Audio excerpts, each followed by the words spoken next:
was a trap. They mocked Earth's empty shipyards. They were empty because everything was already launched. The Skarn Directorate had conquered 41 systems by the simple expedient of never attacking anything they had not first watched decay. War, to the Skarn mind, was not a contest of arms so much as a diagnosis, a patient act of observing a civilization until its weaknesses declared themselves. And by the time a Skarn fleet finally entered a system, the outcome had usually been settled months earlier by a small, unglamorous office of analysts poring over years of satellite imagery, communications intercepts, and economic indicators, looking for the specific signature of a species too exhausted, too divided, or too complacent to defend itself. The doctrine had a name inside the Directorate's academies, the long appraisal, and it was taught to every cadet not as a strategy among several, but as the closest thing the Skarn possessed to a sacred principle, the founding insight of a species that had, 4 centuries earlier, nearly annihilated itself in a series of impulsive, poorly scouted wars against neighboring city-states, and had emerged from that near catastrophe with a civic religion built entirely around the virtue of patience. A Skarn officer who struck before understanding was not merely reckless in the Directorate's moral vocabulary. He was, in the specific and damning language of the academies, uncivilized, a throwback to the era before the long appraisal had saved the species from itself, and it was this deep, generations-old cultural horror of acting without complete information that made the Directorate, across 41 conquests, into something closer to a geological process than a military force, slow, inevitable, and until Saul, apparently unstoppable. It was this office, the Directorate's third Bureau of Strategic Observation, a windowless complex buried 9 levels beneath the surface of a moon nobody outside the Directorate had ever been permitted to name, that first flagged the system the humans called Saul as a subject of interest, not because of any radio signal or diplomatic overture, but because of a peculiarity in the imagery that the duty analyst, a meticulous young officer named Sarel Ka, could not initially explain. Sarel Ka had joined the Bureau 3 years earlier after finishing near the top of her cohort at the Directorate's Western Academy, and she had built, in that short time, a quiet reputation among her superiors as someone who noticed things other analysts filed past, a 2% deviation in a supply convoy's fuel consumption that turned out to signal an entire hidden colony, a pattern of civilian relocations on a since-conquered world that had, in retrospect,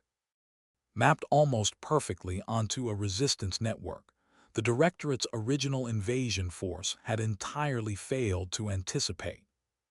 Her superiors valued this instinct in the abstract while remaining, in practice, deeply resistant to letting it override the Bureau's established models. And it was this tension, between what Sarel Khan noticed and what her superiors were institutionally prepared to believe,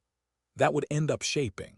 more than either of them could have known at the time, the entire disastrous arc of the Directorate's first encounter with Saul's third planet.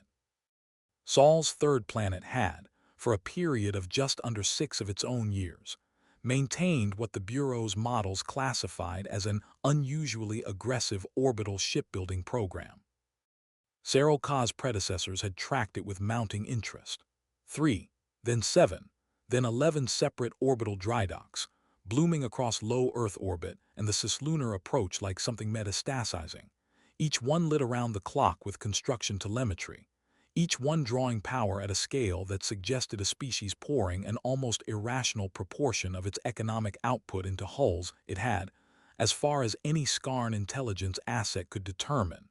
no immediate enemy to use them against. The species did not appear to be at war with itself in any conventional sense. No orbital strikes exchanged between rival blocks, no visible campaign of conquest against its own divided nations, and it had no known extrasolar rival, no Skarn presence having ever announced itself, and yet it built as though a war were already underway, hull after hull sliding free of the dry docks and vanishing into the dark beyond the range of the Bureau's passive sensors, never to be tracked again. Absorbed apparently into some deeper darkness, the analysts could not resolve. Skarn filed report after report flagging the anomaly as worthy of deeper study, noting in one memorandum that a species which builds without a visible enemy is either preparing for an enemy it has not yet named, or has simply misunderstood, on some deep civilizational level, what a fleet is actually for, and that the Bureau, in her professional opinion, had no reliable way of distinguishing between those two possibilities fr. Orbital imagery alone. Her superiors filed her reports away as a curiosity because the Directorate had learned, across 41 prior conquests, that a species which built did not frighten them nearly so much as a species which fought, and Sol's third planet, whatever it was doing with all that steel, had shown no sign of using any of it on anyone. And then, with no warning that the Bureau's models had been built to anticipate, the shipyards went dark. It happened over the course of 11 months, not all at once, which was itself part of what made it so difficult to interpret. The first drydock powered down in what the Bureau initially assessed as a routine maintenance cycle, its telemetry simply ceasing, its berth photographed empty in the next orbital pass, no debris, no wreckage, no indication of catastrophic failure, simply an absence where a hive of activity had been. A second drydock went dark 6 weeks later. A third 4 weeks after that. By the 11th month, every one of the 11 orbital shipyards the Bureau had spent 6 years tracking sat dark and still, their berths empty, their construction gantries motionless, their once blazing telemetry replaced by the faint, cold thermal signature of structures that had simply stopped being used. Ground-based facilities followed the same pattern within another year, vast coastal shipbuilding complexes in what the humans called their northern and southern hemispheres, previously visible from orbit as sprawling constellations of light running triple shifts around the clock, going quiet one by one, their workforces, as best the Bureau's signals intercepts could determine, simply dispersing back into the wider human economy as though the great project, whatever it had been, was finished, or abandoned, or had simply run its course. Skarn, promoted by then to senior analyst on the strength of her earlier work, was assigned to lead the Bureau's formal assessment of the shutdown, and she spent the better part of 4 months building a report that would, in the end, be quietly overruled by officers with more seniority and considerably less patience for ambiguity. Her draft assessment noted, with careful precision, that the shutdown pattern did not resemble any of the collapse signatures the Bureau had documented in prior conquered systems.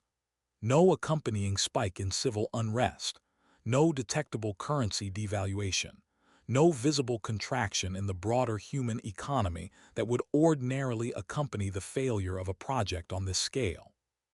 If anything, she wrote, the human economy in the months following the shutdown appeared to be doing rather well, a detail that fit poorly with every prior model of institutional collapse the Bureau maintained. She proposed, in the report's final section, that the Bureau consider an alternative hypothesis, that the shipyards had not failed but succeeded, and that a species capable of building 11 orbital drydocks to full capacity over 6 years might simply be capable of finishing what it started. The proposal was met, in the Bureau's internal review process, with the specific kind of polite, institutional dismissal the Directorate reserved for conclusions its senior staff found professionally inconvenient, noted, filed, and quietly set aside, in favor of an interpretation that required no revision to 41 conquests worth of accumulated doctrine. The Directorate's senior analysts, reviewing 11 years of accumulated data in the wake of this silence, arrived with almost unanimous confidence at the single most comforting explanation available to them, because comforting explanations were, as a matter of institutional habit, the ones the Directorate's leadership tended to prefer. Sol's dominant species, they concluded, had simply exhausted itself. Perhaps a great internal conflict had drained its resources past the point of sustainable shipbuilding. Perhaps a catastrophic economic collapse, invisible to orbital sensors but readable in the sudden idleness of 11 drydocks and a dozen coastal yards, had forced the abandonment of an ambitious and ultimately unsustainable military expansion. Perhaps, and this was the theory that gained the most traction among the Bureau's senior staff, precisely because it flattered every assumption the Directorate had ever made about species that built things without a visible enemy to build them against. The humans had simply run out of will. A species could manufacture steel indefinitely. It could not manufacture, indefinitely, the specific communal appetite for sacrifice that a sustained military buildup required, and the Bureau's senior strategist, a decorated veteran of the Threl Cluster campaign named Vandor Ash, wrote in his final assessment that the empty shipyards of Sol represented not a threat deferred, but a threat that had, in the most literal sense, run out of steam. A civilization that had reached for something beyond its capacity, strained, and quietly, humilely, aidingly given up. It was this assessment, more than any single piece of raw intelligence, that finally moved the Directorate's high command to authorize contact. Not conquest, not yet. The Directorate never rushed the final step, not after 41 systems had taught it exactly how expensive haste could be. But a probing expedition, a modest fleet under the command of Fleet Marshal Drius Voss, tasked with entering the Sol system, establishing a forward observation posture just beyond the orbit of the fourth planet, and delivering, through a translated broadcast, the Directorate's standard first contact ultimatum. Submit to appraisal, open your worlds to inspection, and the Directorate would determine, in its own time and by its own metrics, whether Sol's third planet would be permitted to exist as a tributary state or would instead be catalogued, quietly and without further discussion, as a resource to be harvested. Drius Voss had delivered this same ultimatum 8 times before, on 8 prior campaigns, and had watched 8 civilizations fold before it within days, because the ultimatum was rarely the thing that broke a species. The months and years of silent, patient observation that preceded it were the thing that broke a species, the slow, grinding certainty that they had already been fully seen, weighed, and found wanting, long before a single Skarn ship ever entered their sky. Drius Voss had come up through the Directorate's ranks the hard way, without the patronage that eased so many of his peers through the academies, and it had left him with a particular pride in his own judgment that bordered, though he would never have described it this way himself, on vanity. He had commanded the pacification of the Threl Cluster's outer holdings at an age when most Skarn officers were still commanding a single cruiser, had talked 3 separate rival factions on Corvin Prime into surrendering without a shot fired simply by presenting each of them, separately and in strictest confidence, with a dossier detailing exactly how thoroughly the Directorate had already mapped their weaknesses, and had built, across 8 campaigns, a professional reputation as the Directorate's foremost expert in what his own after-action reports liked to call the psychology of the watched, the specific, predictable ways a civilization's confidence eroded once it understood, with total certainty, that it had been observed for years without its knowledge. It was this expertise, more than his formal rank, that had won him command of the Sol expedition over 4 more senior candidates, and he had accepted the assignment with the particular quiet satisfaction of a man being handed a problem he was already certain he knew how to solve. Drius Voss stood on the observation deck of his flagship, the Ashkron Vigil, 3 days out from Sol, and allowed himself the small, private indulgence of contempt. He had read the Bureau's file on Sol's third planet in its entirety, had studied the graceful, sprawling silhouettes of those 11 abandoned drydocks frozen in their final photographed moment, dark and empty against the blue curve of the planet below, and he found in the image something he recognized instantly from 8 prior campaigns, the specific, unmistakable architecture of a civilization's broken nerve. He had seen it before on the Threl homeworld, where an ambitious planetary defense fleet had been quietly mothballed mid-construction after a change in civilian leadership decided the cost was no longer justifiable. He had seen it on Corvin Prime, where three rival factions had each begun independent shipbuilding programs specifically to intimidate one another, and had each, upon realizing none of them could actually sustain the expense, allowed their programs to collapse within the same fiscal cycle, leaving behind exactly the kind of empty, echoing infrastructure that now littered low Earth orbit.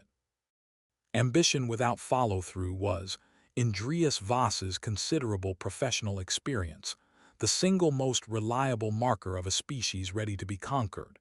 because a species that had tried to build power and failed had already, on some fundamental psychological level, made peace with its own weakness.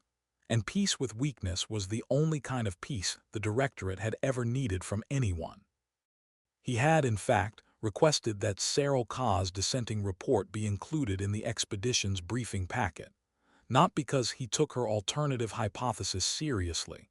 but because he made it a habit, across 8 campaigns, of studying the arguments against his own conclusions before dismissing them, a practice he considered the mark of a genuinely rigorous commander rather than merely a confident one. He read her 4-month assessment twice during the transit out, noted her observation about the absence of any accompanying economic collapse, and dismissed it in his own private log with a single line he would, months later, wish he had never written down, where it could later be quoted back to him in the Directorate's official inquiry. A species can hide a failing economy from orbital sensors far more easily than it can hide a functioning shipyard, and the absence of visible collapse tells us only that they are competent at concealment, not that the collapse did not occur. It was, on its face, a reasonable objection. It was also, he would come to understand far too late, exactly the kind of reasonable-sounding objection a mind already committed to its conclusion reaches, for when the alternative would require dismantling 8 campaigns worth of hard-won professional certainty. They built a fleet they could not finish, he told his senior staff, gathered around the Vigil's tactical table 3 days before making orbit, the hologram of Sol's third planet turning slowly above them, ringed with the faint red markers the Bureau's analysts had placed over each of the 11 dead dry docks. And then they stopped. Do you understand what that tells us? Not that they cannot build ships. We know they can build ships. We watched them do it for 6 years. It tells us that somewhere in the last 2 years, they looked at the scale of what real strength requires and they blinked. A species that blinks does not fight. It negotiates the terms of its own surrender and calls the negotiation a treaty. His staff, arrayed around the table in the disciplined half-attention Skarn officers were trained to maintain even during moments of apparent confidence, said nothing, because nothing needed to be said. Dries Voss had delivered variations of this same speech 8 times before, and 8 times he had been right, and there was no reason, standing in the calm certainty of a 9th approach with 11 dark and empty shipyards laid out below him like a field after a failed harvest, to imagine that a 9th time would be any different. He was not, it must be said in fairness to a man history would not remember kindly, an unintelligent commander. He had risen through the Directorate's ranks not through political favor, but through a genuine, demonstrated gift for reading the psychological terrain of a conquered species before the first shot was fired. And it was precisely this gift, honed across 8 prior campaigns, each one a confirmation of the same underlying thesis, that made him so catastrophically unprepared for the one variable his entire career had never once required him to consider. A species that had not blinked at all, but had simply finished. The Vigil and its escort of 6 cruisers made orbital insertion at Sol's 4th planet on schedule, exactly as the mission profile specified, holding position at what the Bureau's models classified as a safely deniable distance, close enough to broadcast the ultimatum with unambiguous authority, far enough to withdraw without engagement if the initial contact went poorly. The escort itself represented, by the Directorate standards, a modest commitment, 6 cruisers and the flagship, a force calibrated for a first contact probe rather than a full invasion, precisely because Dries Voss's own assessment had judged a larger deployment unnecessary, an expensive redundancy against a species he had already, in every meaningful sense, decided he understood.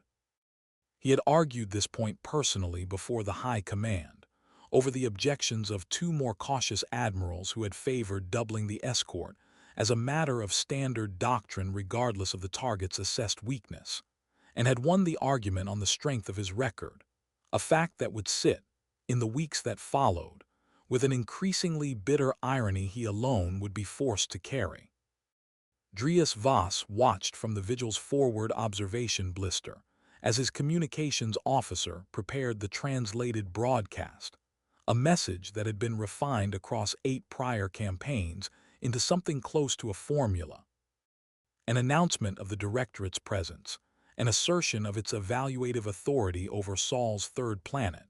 a demand for immediate and unconditional access to the planet's surface infrastructure for the purposes of appraisal, and a deadline, always precisely 96 hours, long enough to seem reasonable, short enough to prevent any meaningful organized resistance from coalescing in response. He had watched this same broadcast delivered 8 times before, had watched it received, on 6 of those 8 occasions, with something close to immediate, visible panic on whatever primitive communications channels the target species still maintained, chatter spiking across civilian and military frequencies alike as a population absorbed, in real time, the knowledge that it had already been fully cataloged by something it had never known was watching.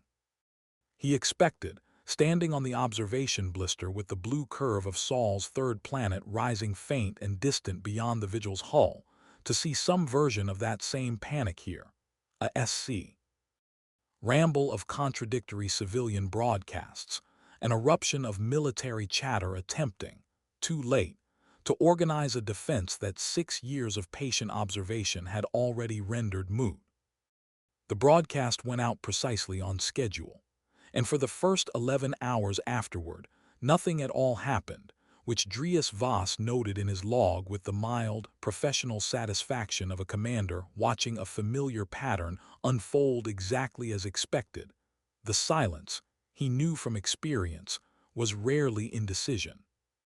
It was usually panic, the specific, paralytic panic of a civilian leadership structure discovering, all at once, that the quiet years of watching their own shipyards go dark had not been a private failure after all, but a failure that had been observed, catalogued, and was now being used against them by something vastly more patient and vastly better armed than anything their own fractured governments had managed to build.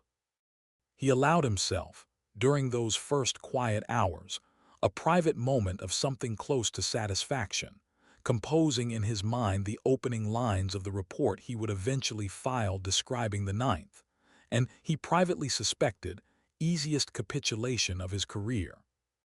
It was in the 12th hour that the Vigil's long-range sensor array, sweeping the outer reaches of the system in the routine background pattern every Skarn vessel maintained during a first contact standoff, registered the first anomaly,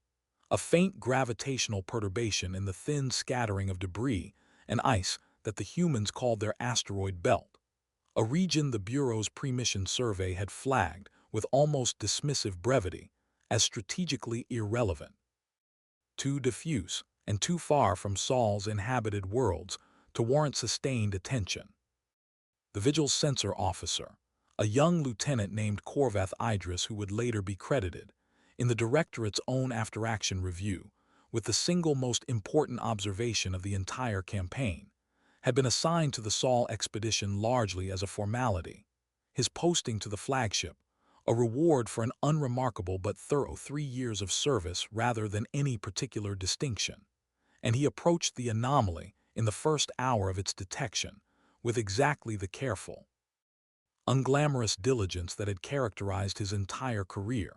He flagged it, logged it, and prepared to move on to the next item on his watch rotation, because 8 campaigns' worth of institutional wisdom had taught every officer aboard the Vigil that first contact standoffs generated a steady, tedious stream of sensor noise, and a lieutenant who escalated every flicker on his display to the command deck, did not last long in the Directorate's officer corps. What kept Corvath Idris from simply logging the anomaly and moving on was a small, stubborn habit he had carried since his academy days, a habit his instructors had alternately praised and gently discouraged him from indulging too far. He liked to understand why a piece of data looked the way it looked, rather than simply confirming that it fit an acceptable range. The anomaly was faint, well within the threshold his training manual would have permitted him to dismiss as background noise, but something about its shape on the display, the specific, clean symmetry of the gravitational signature, nagged at him in a way ordinary rubble pile noise never had, and he ran the deeper sweep less out of any developed suspicion than out of the same restless curiosity that had once, during his academy years, earned him a formal reprimand for spending 3 unauthorized hours recalibrating a training simulator's sensor model, rather than simply accepting its default settings. He would flag the anomaly as probably natural, a rubble pile shifting under its own gravity, nothing more, and would have left it at that had the anomaly not, over the following 90 minutes, repeated itself in 11 more locations scattered across an arc spanning nearly a third of the belt's circumference, each perturbation faint, each one individually dismissible, and each one, Corvath Idris would note with the first cold prickle of unease he had felt since making orbit, occurring at almost exactly the same interval apart, a regularity that no natural process he had ever been trained to model could plausibly produce.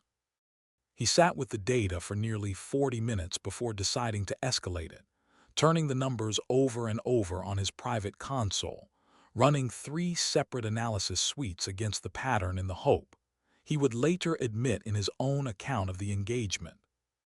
that at least one of them would return a result boring enough to let him close the report and finish his watch rotation without the specific professional discomfort of walking an unconfirmed anomaly up the chain of command on a mission everyone aboard the Vigil already considered as good as one. None of the 3 suites cooperated. Each one returned the same stubborn conclusion, that the regula RIDI in the perturbations was not consistent with any documented natural process, and that whatever was producing it merited direct escalation regardless of how thin the supporting data currently appeared. Corvath Idris took a slow breath, the kind Skarn officers were trained from their first academy year to take before delivering news their superiors would not want to hear, and requested an audience with the fleet marshal. Dries Voss, informed of the anomaly during what should have been a routine watch rotation, ordered a deeper sensor sweep more out of institutional thoroughness than genuine concern, because 8 prior campaigns had taught him that first contact standoffs produced a steady, predictable stream of false alarms as jittery sensor crews overinterpreted ordinary background noise, and he fully expected this to resolve within the hour into nothing more remarkable than a cluster of shifting rubble. He listened to Corvath Idris's report with the particular patient, faintly indulgent attention senior officers reserved for the anxious diligence of junior staff, and told the lieutenant, not unkindly, that he had seen 100 anomalies like this one across 8 campaigns, and that 99 of them had resolved into nothing at all. It did not resolve into nothing. The deeper sweep, run at full power across the full spectrum the Vigil's array could manage, returned a picture that Corvath Idris brought to the fleet marshal's ready room with hands that were not quite steady, a picture in which the 11 original anomalies had multiplied, in the space of a single additional hour, into something closer to 400 distinct gravitational signatures, distributed not randomly across the belt, but in a pattern that, once Corvath Idris's analysis suite finally resolved it, described a vast, dispersed sphere, its inner edge already inside the orbit of the 4th planet, its outer edge extending nearly to the belt's far boundary, a formation so large and so quietly, patiently assembled that the only reasonable conclusion, the only conclusion Corvath Idris could bring himself to state aloud, Standing in the fleet marshal's ready room with his voice carefully flattened into the neutral cadence Skarn officers were trained to maintain even when every instinct screamed otherwise, was that the humans had not abandoned their shipbuilding program at all. They had completed it. 11 dry docks and a dozen coastal yards, running at full capacity for the better part of 6 years, had not gone dark because the species behind them had lost its nerve. They had gone dark because there was nothing left to build, because everything those yards had ever produced had already, over that same 6 years, been quietly moved out beyond the range of any passive orbital sensor and dispersed, ship by ship, into positions scattered across the width of an entire asteroid belt, waiting. Drius Voss did not in that first moment believe it. 8 campaigns of confirmed pattern recognition did not unravel on the strength of a single junior officer's sensor sweep, and he ordered the analysis rerun twice more, each time hoping, with a hope he would not have admitted to himself as hope, that the pattern would dissolve back into noise, that 400 phantom signatures would resolve into the 20 or 30 genuine rubble formations the Bureau's original survey had led him to expect. They did not dissolve. They sharpened, each additional sweep pulling the formation into clearer and more alarming focus, until even Drius Voss, a man who had built an entire career on his refusal to let uncomfortable data disturb a working thesis, could no longer avoid the conclusion sitting in front of him on the tactical display. Sol's third planet had spent 6 years openly building a fleet under the full, unconcealed view of an intelligence apparatus that had watched every hull slide free of every dry dock, had congratulated itself on its own thoroughness with every report filed, and had never once considered the possibility that a species this thoroughly observed might simply choose to disperse its fleet into hiding rather than leave it clustered in orbit as an obvious, vulnerable target for exactly the kind of patient. Watching Predator, the Directorate had built its entire military doctrine around being. It was Vandor Ash's own report, the one that had shaped the entire premise of the mission, that Drius Voss found himself rereading in the ready room's harsh tactical light, searching for the exact sentence where the Bureau's confident theory of exhaustion and collapse had quietly substituted itself for the far less comfortable alternative. And he found, with a kind of grim, retrospective clarity, that the sentence had always been sitting right there in plain view. Buried in a footnote the senior staff had apparently found too inconvenient to weigh properly. A note, appended almost as an afterthought, observing that no debris field, no sea cage, and no decommissioning signature had ever been recorded at any of the 11 dead shipyards, a detail the report's author had flagged only to dismiss, reasoning that the absence of debris simply meant the humans had been unusually tidy in whatever collapse or retreat they had undergone. Drius Voss understood now, with the particular sick clarity of a man watching his own certainty crumble in real time, that the absence of debris had never meant tidiness. It had meant departure. Every one of those 11 yards had gone dark not because their work had failed, but because their work had shipped, launched under cover of nothing more exotic than patience, and the simple, overlooked fact that a fleet built in full view of a watching enemy did not have to stay in full view once it was finished. He ordered the Vigil's escort to full alert status at the same moment. His communications officer reported that the 96-hour deadline on the Directorate's ultimatum, still running quietly in the background of a crisis that had rendered it instantly, catastrophically irrelevant, had just been answered, not with the panicked capitulation 8 prior campaigns had trained him to expect, and not with silence either, but with a single short transmission, translated by the Vigil's linguistic array into flat, unadorned Skarn, broadcast not from the surface of the third planet at all but from somewhere out in the dispersed dark of the belt itself, from a source the sensor array, cross-referencing against the 400 signatures it had spent the last 2 hours cataloging, could not pin down to any single point of origin because it appeared to be transmitting, simultaneously, from dozens of locations at once. The message was brief.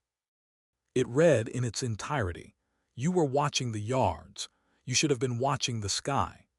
And in the same instant the translation resolved on the tactical display, the 400 gravitational signatures scattered across the belt began, all at once, to move. What followed, in the Directorate's own subsequent classified assessment, an assessment written not by Van der Asch, who did not survive to file it, but by Corvath Idris, promoted in the campaign's grim aftermath to a rank his youth would ordinarily have made impossible, was not, strictly speaking, a battle in any sense the Directorate's doctrine had prepared its officers to recognize. A battle implied an exchange, a contest in which both sides brought comparable force to bear, and the outcome hinged on skill, positioning, and the particular alchemy of courage and discipline the Directorate had spent centuries cultivating in its officer corps. What happened instead, across the 90 minutes that followed the vigil's belated realization of what it was actually facing, was closer to what a smaller predator experiences in the instant it understands, too late, that it has wandered into a space already claimed by something larger. Not a fight so much as a correction, swift and almost impersonal, the kind of thing that did not require cruelty because the outcome had been decided long before either side fired a shot.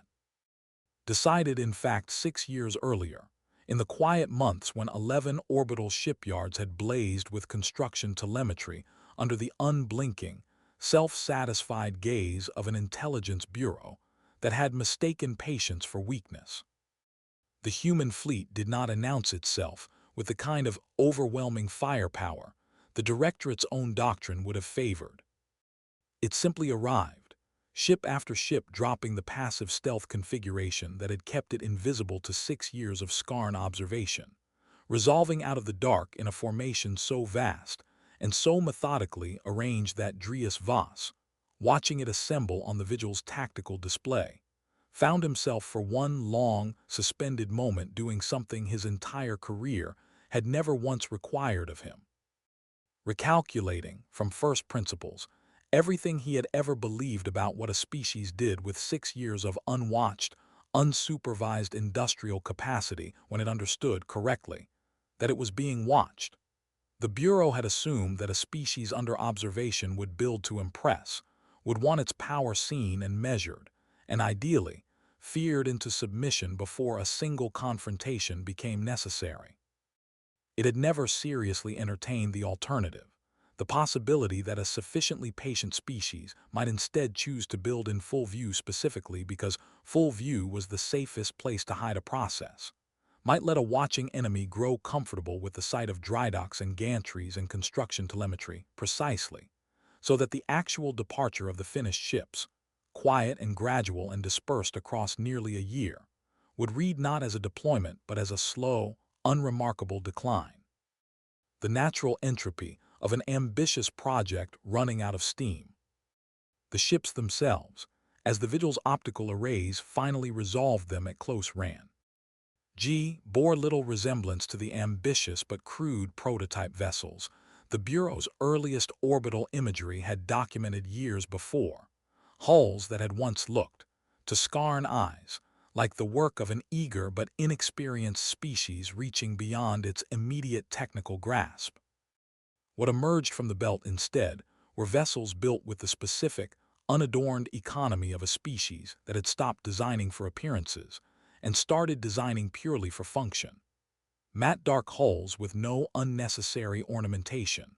weapons batteries mounted in overlapping fields of fire that suggested extensive live-fire testing rather than theoretical modeling,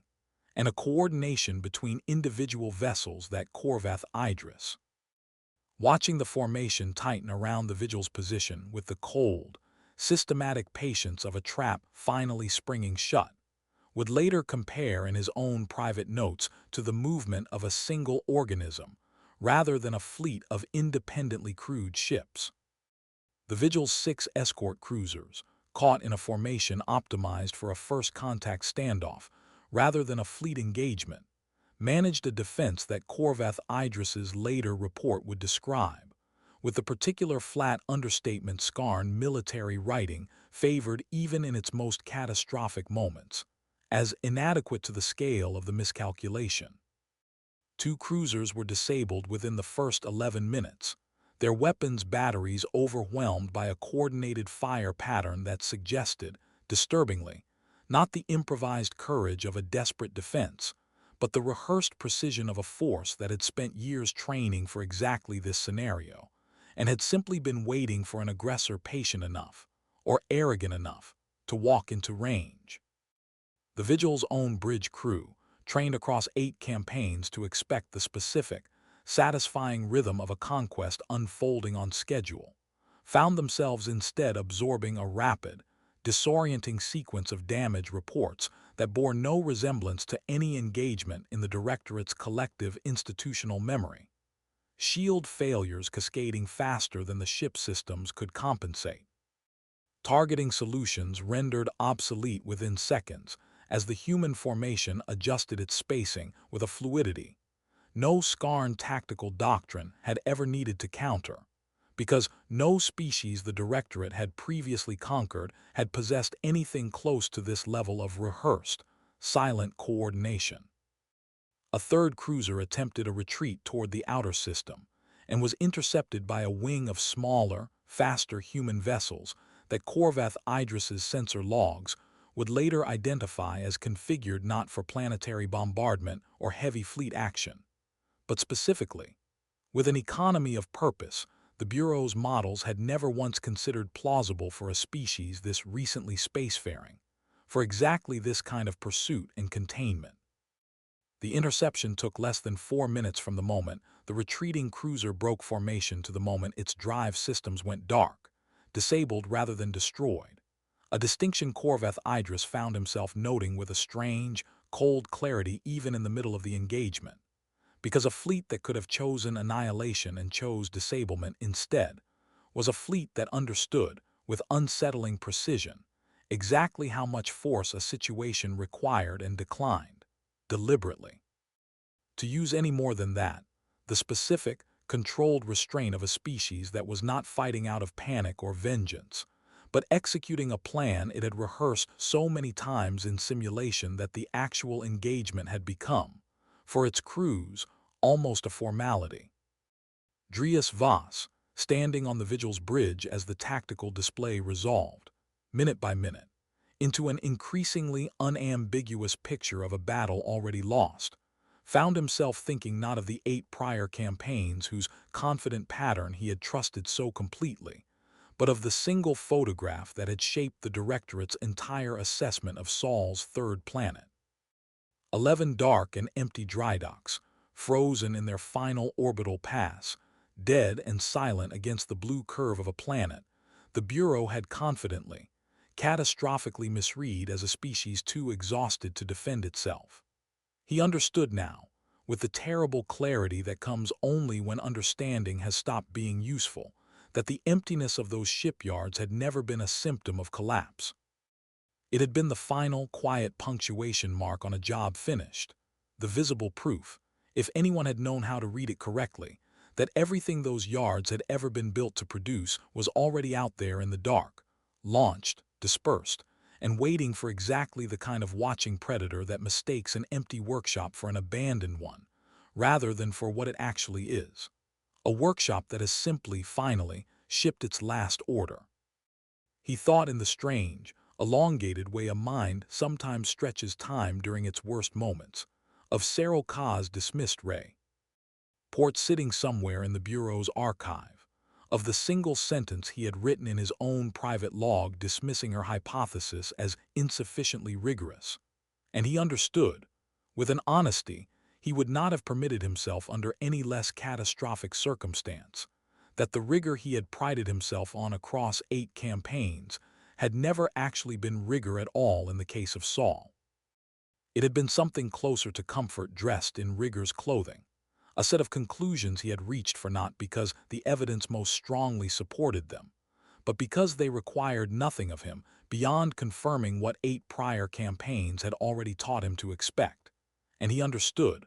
watching a second wave of human vessels tighten their formation around the Vigil's remaining escort, that this was very likely the specific.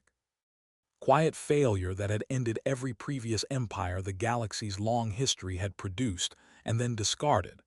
Not a lack of intelligence, not a shortage of courage, but the simple, universal human or Skarn, or whatever species eventually made the same mistake after them. Tendency to mistake the comfort of a familiar conclusion for the discipline of an earned one. He gave the order to withdraw with 11 minutes remaining before the Vigil's own weapons batteries would have come within effective engagement range of the nearest human wing. A decision that Corvath Idris's after-action report would later credit, with grudging professional respect, as the single choice that preserved enough of the flagship's crew and command structure to bring a genuine account of the engagement back to the Directorate, rather than leaving the entire narrative to be reconstructed months later. From wreckage and silence, the Vigil broke orbit under heavy fire, its shields failing twice during the retreat, its hull scored along nearly its entire dorsal length by weapons fire that Corvath Idris's sensor logs would later analyze with a mixture of professional admiration and quiet, unspoken dread, noting that the human vessels had possessed, throughout the engagement, a level of coordinated fire discipline that no species newly arrived to interstellar combat had any right to display, a level of discipline that suggested, uncomfortably, that whatever had happened in those 6 years of watched, patient shipbuilding, the humans had not spent that time merely constructing hulls. They had spent it training crews to fight a war they fully expected, one day, someone exactly like the Directorate to bring to their door.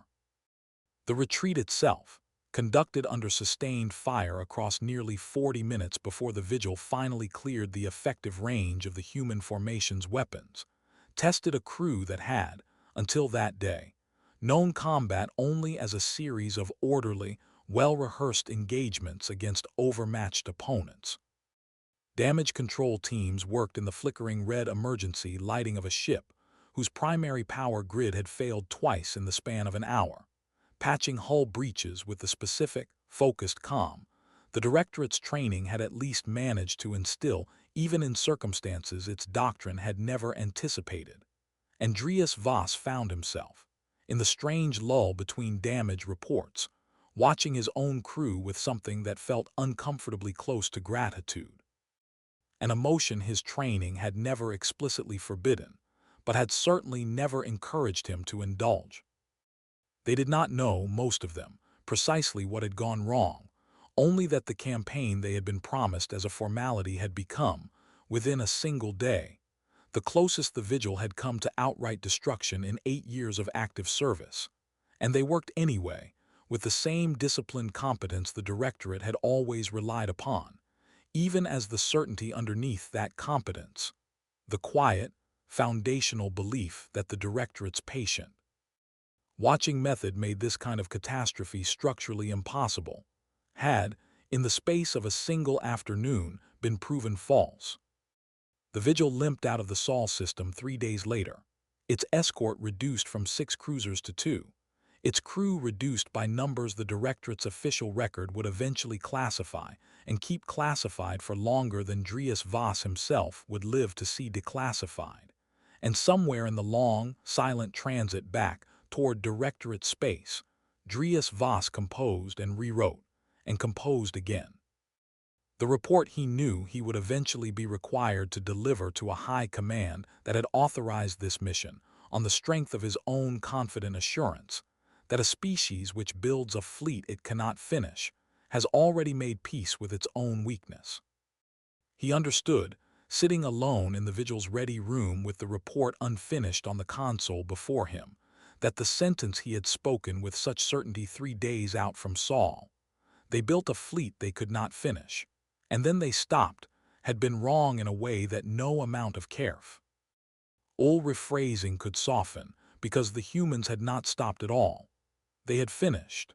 The stopping the Bureau's analysts had spent 6 years watching and cataloging, and, ultimately, misreading as collapse had never been an ending. It had been a launch, conducted with such patience and such quiet, dispersed discipline that an intelligence apparatus built across 41 prior conquests to read exactly this kind of signal had looked directly at the evidence and seen, instead of a fleet deploying, a fleet dying,